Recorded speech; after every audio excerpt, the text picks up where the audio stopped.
Hi, welcome to Using a Comprehensive Assessment System.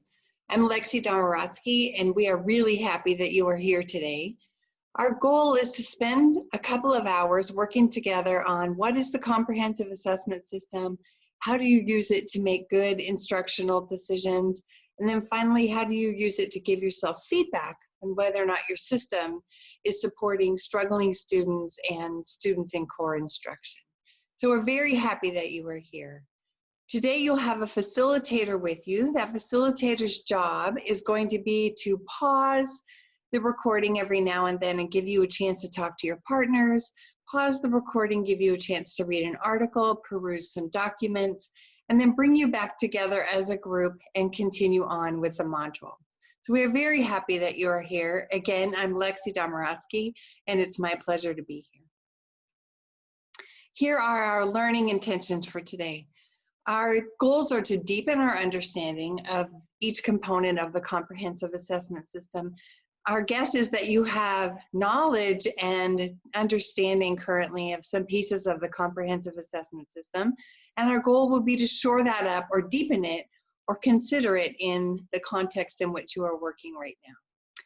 Also, a goal would be to deepen our understanding of how to use a cycle of analysis so that you really set up a system in your district, in your school, to be able to analyze data regularly so that you can, with a third learning intention, have feedback and understand whether or not your system, your instructional decisions, your instructional approaches are having a positive impact on student performance. So that's what we're working with today.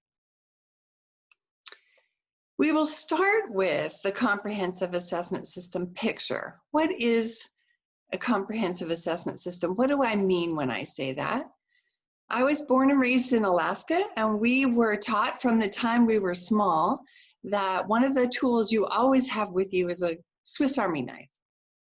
On that Swiss Army knife, there are all kinds of tools at your disposal. Your job is to choose which one of these tools most closely matches the job you're trying to do. They're never perfect, and very rarely do you have the tool on your Swiss Army knife that you're wishing for, but you can typically find a tool there that's most closely matched to what the job is you're trying to accomplish. The same is true with a comprehensive assessment system. When we look at the system, we think of it like a Swiss Army knife. Which tool will help us best accomplish the goals for this task? So let's start with the right-hand side of the assessment system.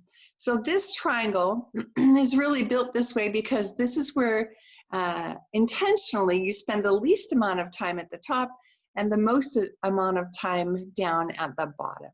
So the top of the assessment triangle really is your outcome measure. It really is your ISAT 2.0. It's your big measures, and they have one job. They're usually given once a year. Their job is to measure performance against Idaho or your state standards.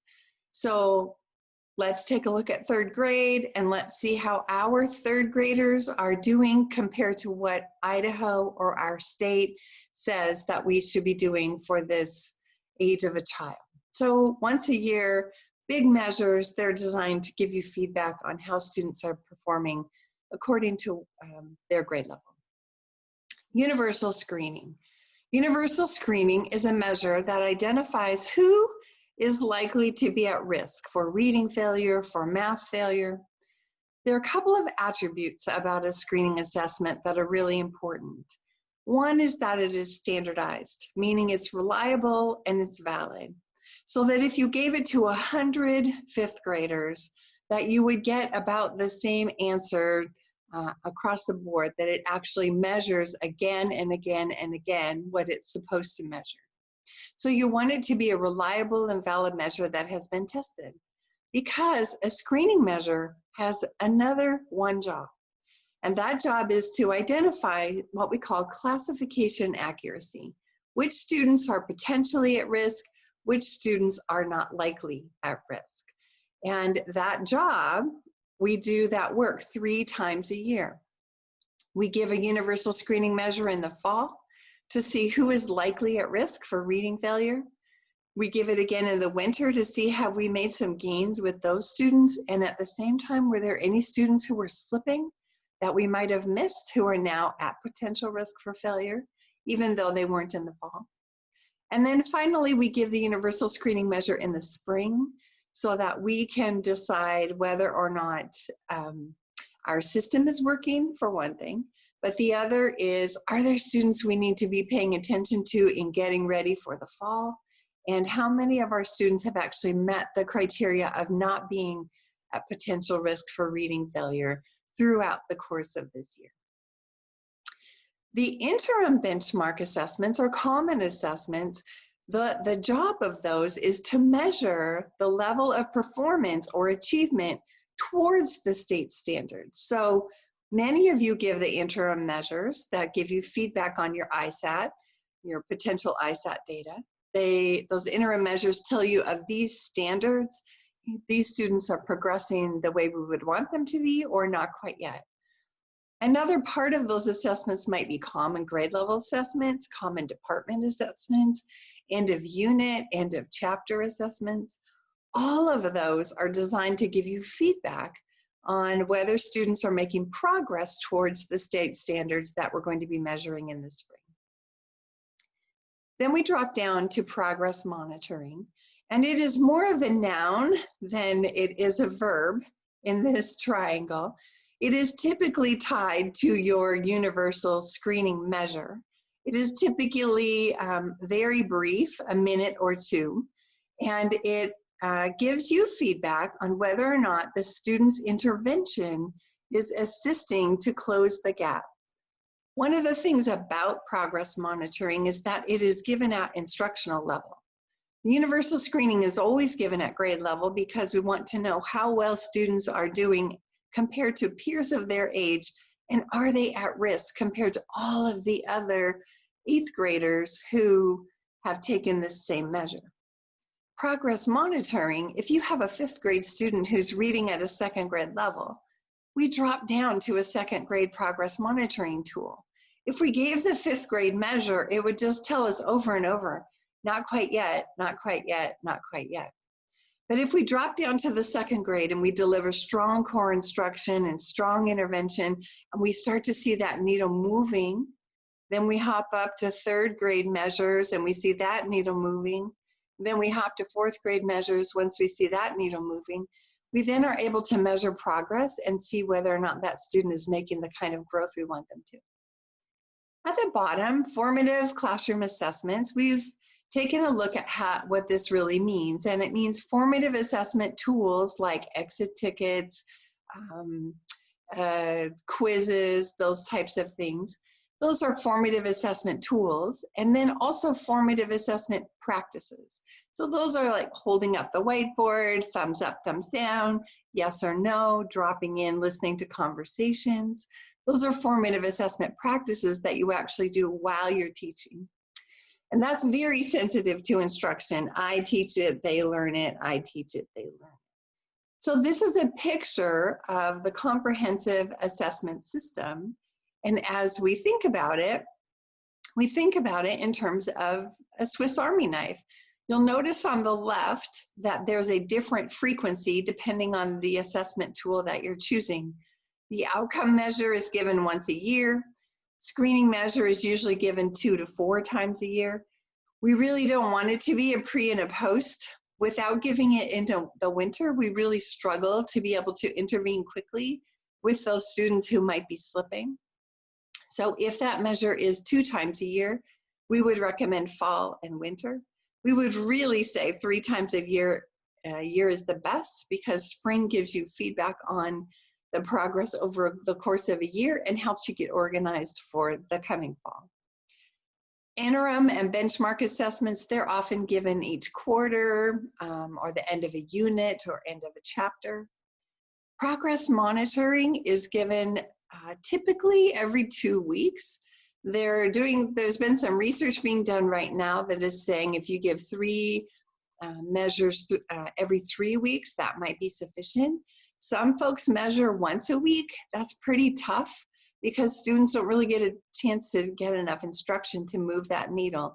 So the recommendation at this time is really every 2 weeks for progress monitoring, and just give a couple of probes, not the entire battery. And then, of course, formative classroom assessments, practices, and tools are every single day.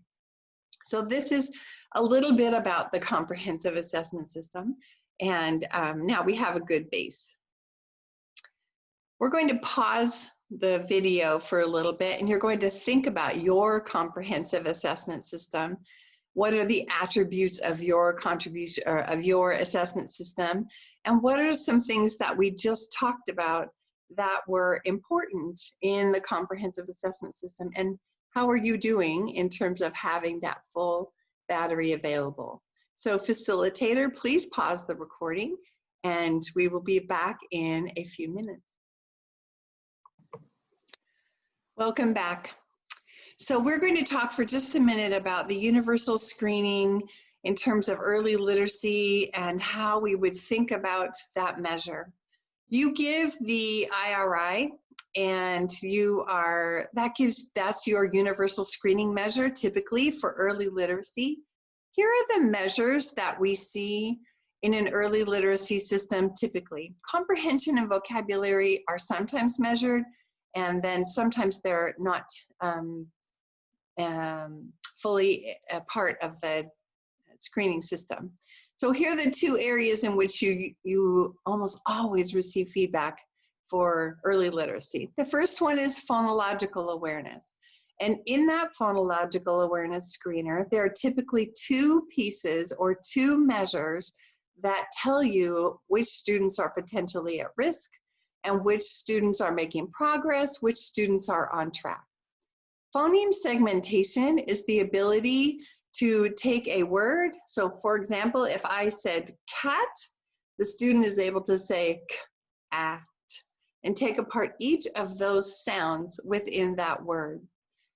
This is actually the #1 predictor of reading success in the future. Even more than the other measures that we give, phonemic segmentation is the most predictive indicator of reading success. So when you have a universal screening measure, this tool is really important. And as we think about this, where does it really fit in K3? Kindergarten students are working on phonological awareness all through the year, every single day. There are 11 phonological awareness skills, and we're only going to measure typically these 2. And you may just have a universal screener that only measures 1, and that's okay. However, with 11 skills, the #1 predictive skill to measure success for the phonological awareness processor is PSF, phoneme segmentation. So if that's not a part of your universal screener, you would want to think about that. And typically we would think about it in kindergarten. So that's a skill that we measure fall, winter, spring. And then some universal screening measures measure it in the beginning of 1st grade, and a few measure it in the middle of 1st grade. By the middle of 1st grade, we should have 100% of our students mastering this measure, because that means the phonological awareness processor, that part of their reading brain, is fully developed and fully capable of hearing the sounds in words and doing all 11 skills with manipulating sounds that we need them to. So this is usually a kindergarten measure, and then sometimes it will go clear until the middle of 1st grade. Initial sound fluency. That is where I say cat. What sound do you hear at the beginning of cat? And the student says, K. There are no letters. It is only listening. And so that measure is also sometimes found on universal screening measures. And what that helps us know is whether or not students can isolate a given sound, whether it's typically it's the initial sound that we measure, but what we want to know is, can they hear the beginning sound? Can they hear the ending sound? Can they hear the middle sound? And the measure that we use for that is called initial sound fluency. So you may have that in your universal screening measure as well. If you use AimsWeb Plus or DIBELS 8, I think even MAP, and I'm not sure about your IRI, I think it also measures initial sound fluency. So those are phonological awareness. Phonics in a universal screening tool These things are usually measured to be able to tell you whether or not students are taking sounds and symbols and blending them together into words. So the first one is letter naming fluency. It is just also an indicator of reading success. What letter naming fluency actually measures is automatic recall, the ability to rapidly name letters, which tells us that they are in their long-term memory and that they have really a good recall system in their long-term memory. Letter naming fluency. Letter sound fluency. That's taking the symbol and putting it together with the sound, which is a precursor for being able to blend those sounds into words. So many universal screeners have letter sound fluency. Almost all universal screeners have nonsense word fluency. And a lot of teachers are not sure about this measure because we don't teach students to read nonsense words. That's not how we go about that. That's not the right way. However, we measure with nonsense words because what we want to know is, can that child take that symbol, that sound, put it together and blend it into a word, or at least associate the symbol and the sound.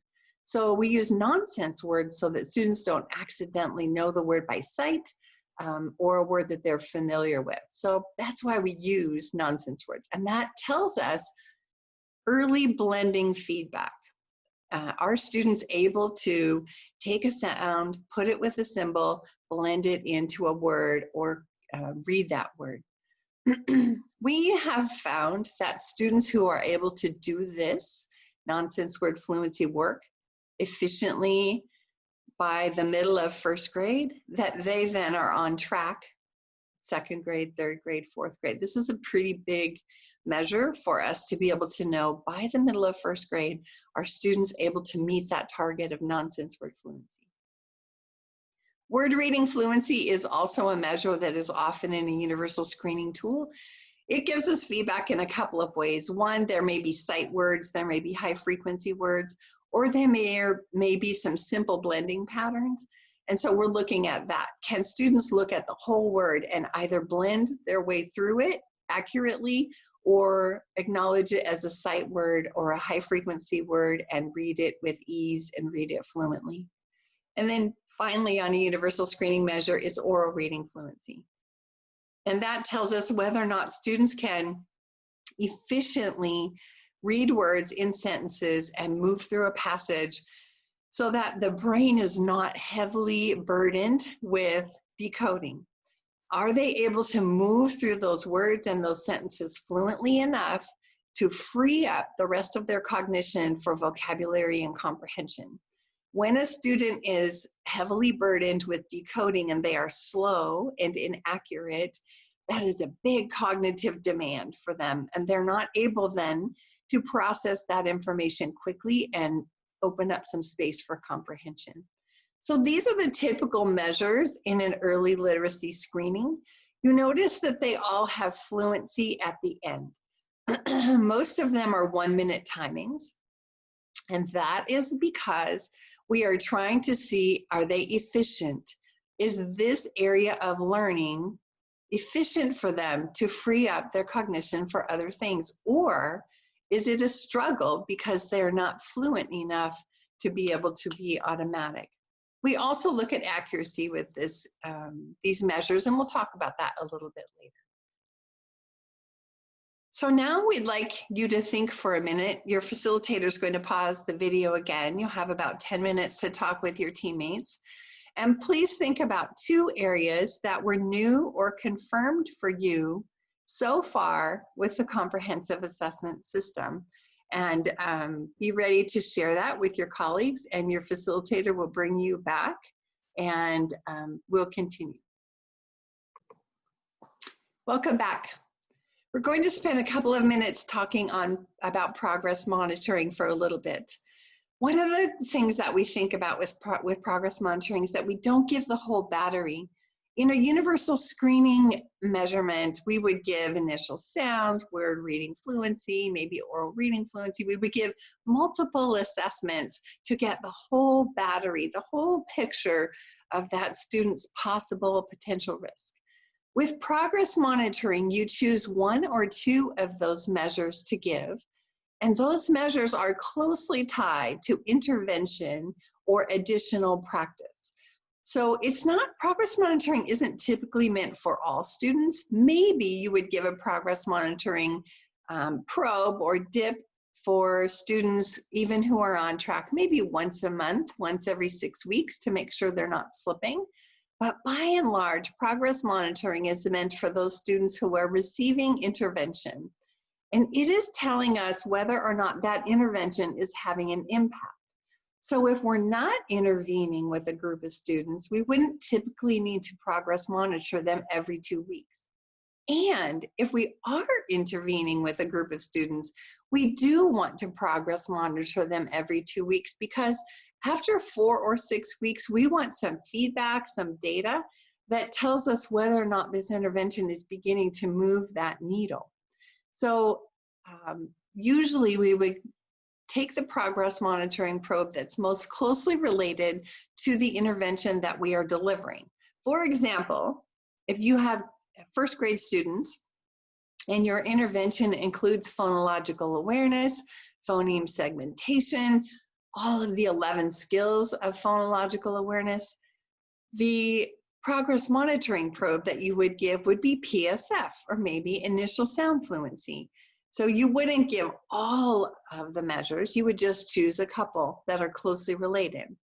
If you are working on phonics patterns, maybe the AI, the AY, the IGH, the progress monitoring probe you would use would probably be the word reading fluency, because you're looking to see, can this child apply some of these phonics patterns that we have been working on, and is it making a difference yet?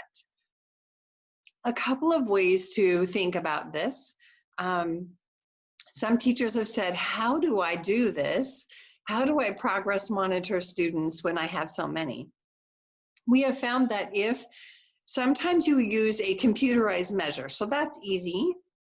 Students can then just work on that computerized progress monitoring tool, and it's less of an individual administration of that assessment. We have found teachers who give 2 students a day a progress monitoring probe. They come in, they start their day, they give 2 probes. They're typically a minute, 2 minutes at the most. And if that's just a pattern every day, by the end of the week, you have 10 students progress monitored. By the end of the next week, you would have another 10, and keep a rotation in that fashion. To be able to stop and progress monitor all of the students that you need to in 1 day or 2 days would really stop instruction, which wouldn't be our favorite recommendation. So thinking about a system about how can I efficiently and effectively progress monitoring students without shutting down my instruction. So again, just a reminder that progress monitoring is given at instructional level. The job is to find that sweet spot, and many of you give computerized progress monitoring probes and they find the sweet spot, right? They say, they're called CAT assessments, computer adapted tests, and they find that sweet spot for you.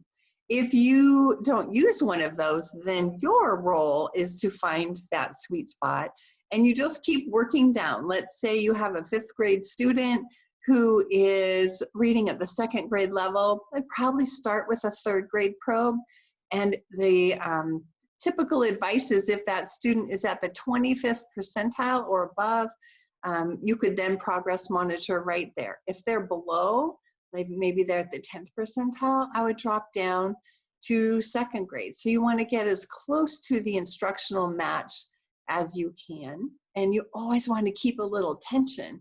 You heard me say earlier that you progress monitor at 2nd grade, and then when that needle starts to move, you bump up to 3rd grade and progress monitor for a bit, and then bump up to 4th grade. You always want to keep that instructional tension for students who are struggling, and you always want to be measuring at just right at the instructional and almost to the challenge level to see whether or not the student can close the gap.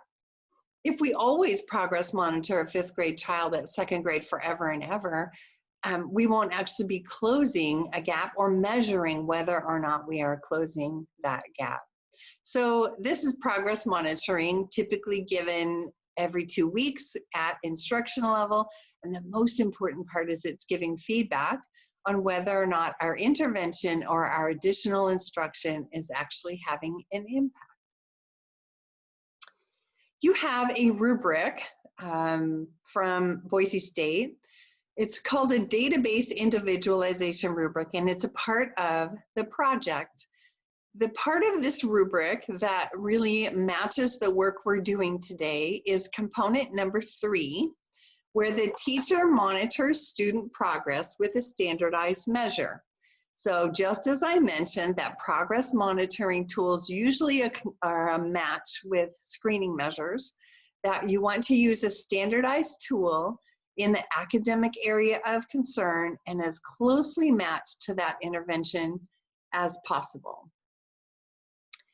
The next components that really go along with the work we're doing today are 4, 5, 6, 7, and 8 and 9, really, the rest of this rubric. So the teacher establishes a baseline of that using a progress monitoring measure, and that you are typically, you give that measure a couple of times and take the median across those 3 scores. That the teacher determines an ambitious but attainable goal. Typically what we call this is setting the aim line or setting the target line to be able to show a strong slope of growth. If you have a 3rd grade student reading at a 1st grade level, it's really important that we set ambitious and yet attainable goals for students so that we can press for closing that achievement gap. So usually progress monitoring tools have a goal setting piece in them, and they you set the goal and then you look and see how often you're going to measure that. Most of the time that measure is about every 6 to 8 weeks to see, watch that aim line or that trend line to see whether or not students are making the upward trend that we would want them to. So number 6, the teacher collects progress monitoring information each week. I mentioned to you that most folks are measuring every 2 weeks. 1 week sometimes is a little tight, but at the most, you would want to do once a week. The teacher responds to that data. For example, if that data is making a difference for students, you continue the work. If that data is not making a difference for students every 6 to 8 weeks, then you stop and reevaluate. Is it the frequency? Is it the duration? Is it the group size? Is it the targeted instruction? What is it? Is it behavior that's creating a difficulty? What is it that's possibly creating that lack of growth?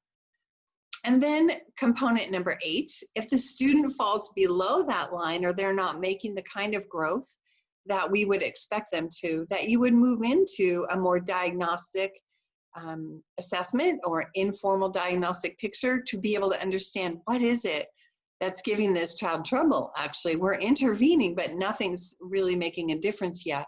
What might it be that's giving this child trouble that we haven't been focusing on quite enough? And then finally, component number 9, that the process of progress monitoring is cyclical and that the goal of it is to be able to have a response for students so that we can adjust and monitor our instruction. So this is the rubric that you have available to you in this project, and it may be a part of your goal setting between coaches and teachers. Also for school principals, this is an important understanding that, I'm going to go back a couple, that this comprehensive assessment system is meant to be like a Swiss Army knife to give you tools to be able to make decisions. So when you are a principal, this is a nice rubric that's really based on progress monitoring, that part of the triangle. It may be a part of your system that you are working to refine.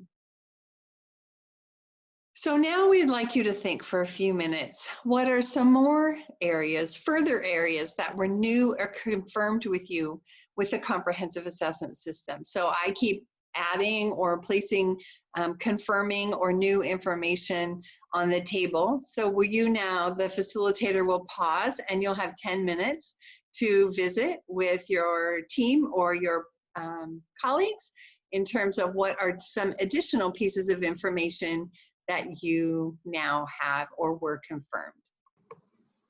Welcome back. That concludes the first section of this module, which is using a comprehensive assessment system. So we'd like you to reflect for a few minutes on your own system. You have two pieces of information that we would like you to look at this time. You have a document called the Comprehensive Assessment System. We would like you to, we're going to pause the video again, and we would like you to read that document and take some notes, annotate anything that's added to your repertoire. And then we would like you to take a few minutes and really look at the database decision-making rubric, database individualization rubric, and just spend a few minutes there in thinking about your own progress monitoring system. And if you were to rate yourself or rate your system, where would you fall in each of those categories? So the facilitator is going to give you about 10 minutes to look at those two documents, read those documents, take some notes, and then your goal when you come back together, your facilitator will bring you back together, is to talk about what are some things that we're confirming or adding to your repertoire in both of the two documents. Once you do that, and you'll spend about 5 or 6 minutes talking about that with your colleagues. Once you do that, we will come back together and move to the second portion of this module, which is the cycle of analysis. So your job is to look at the two documents, give them consideration, consider your own system, your own school, your own classroom, your own realm of influence, and where do you stand with a comprehensive assessment system, and where do you stand in particular with progress monitoring. All right, we'll see you back when your facilitator brings you back.